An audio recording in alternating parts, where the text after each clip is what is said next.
You're falling, face first, skyward, arms flailing like flags. There's no ground, no up, no down, just the deafening rush of air in your ears and the sharp edge of mortality slicing through your chest. And then you stop, hovering, hanging in place like a forgotten prayer. A gust of wind cups your spine and says, "Not today." You're 5 years old and already defying gravity, not because you want to, because you have to. That's how life begins as an airbender. You're born on a cliff, literally. A monastery glued to the edge of a mountain high above the clouds, where oxygen is a rumor and Wi-Fi is a myth. The wind howls lullabies. The monks say that's the sound of peace. You quickly learn it's actually the sound of your impending doom if you so much as sneeze too hard near the edge. Your first toy, a glider staff taller than you. Your first lesson, detachment. Your first meal, something suspiciously beige that tastes like wind. Welcome to Air Nomad life, equal parts serenity and hypothermia.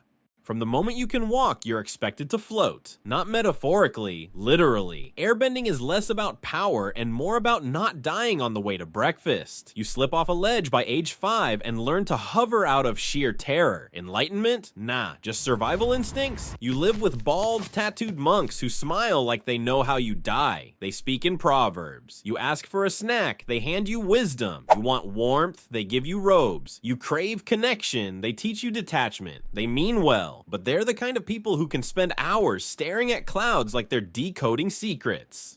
As a kid, you're basically a leaf in a tornado, light, unrooted, and completely at the mercy of the elements. You learn to laugh through danger. You learn to somersault over cliffs. You learn that joy is mandatory because grief is a luxury. Emotions, you bottle them up. Anger, breathe through it. Sadness, let it drift away. You're a cloud with feelings you're not supposed to notice. You're a pacifist, which means you're trained to dodge every punch and apologize for the windburn. You don't fight, you redirect. You don't win, you survive.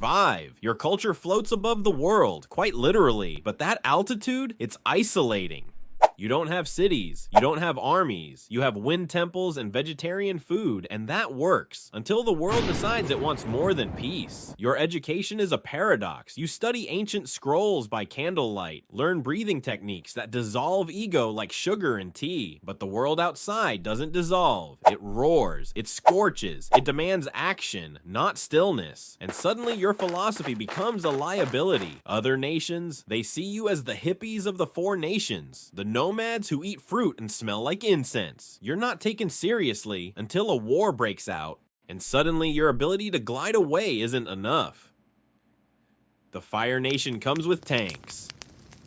Fire doesn't care if you're enlightened. It burns monasteries, shaves peace from the mountain, turns detachment into ash. You see your skies filled with smoke. You see your people fall. You try to stay calm. You try to breathe, but wind can't stop flames. And here's the worst part. You were trained not to fight back. You hide, you scatter, you become myth. Airbenders vanish from history like steam on a cold morning. The wind, once your ally, is now your only friend. You age alone. You carve whistles out of wood just to remember sound. You draw maps of temples that no longer exist. Every breeze feels like a ghost. You try to remember laughter, but it echoes too faintly. The silence is heavier than stone. You dream in air. You speak in whispers. And when you scream, the mountains don't echo. They just absorb it.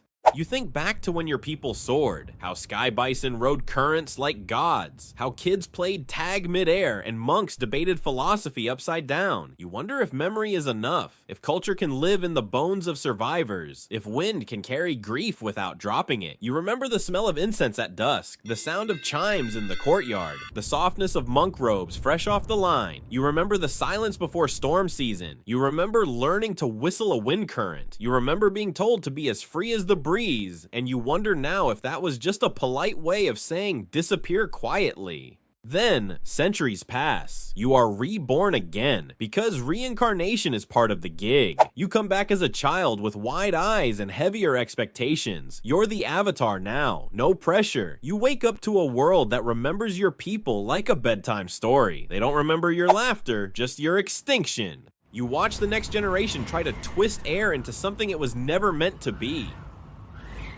They want to weaponize the wind, bottle it, command it. You tell them air doesn't obey, it responds. It dances with you if you're lucky, if you're honest. But luck runs thin in this world. So you travel, you wander through cities that forgot your name, towns that pronounce Airbender like a myth. You see statues of yourself you didn't ask for, in stone parks where pigeons nest in your lap and tourists snap photos of your stillness. No one reads the plaque, no one asks who carved it. You're a monument to something people don't truly remember. Freedom, maybe, or the illusion of it. You hear stories that paint you too gentle, too naive, too gone. Sometimes you wonder if you should have been born something else. Earthbender, stable, rooted. Firebender, powerful, loud. Even water has flow. Air has absence. You sleep under trees. You dream of temples that no longer stand. You see your ancestors in clouds, blurred, slow-moving, wordless. You wonder if they remember you, or if memory too floats away. You train in silence. You gather other wanderers, quiet ones with light feet and restless eyes. You build small sanctuaries out of memory, half ruins filled with wind chimes and scattered feathers. You plant wind flags on rooftops no one notices. You whisper mantras into empty jars, hoping someone someday will listen when they're opened. You speak only when the wind does. You begin to vanish again, not physically this time, but philosophically. You feel the edges of your identity wearing down, like sandstone in a storm.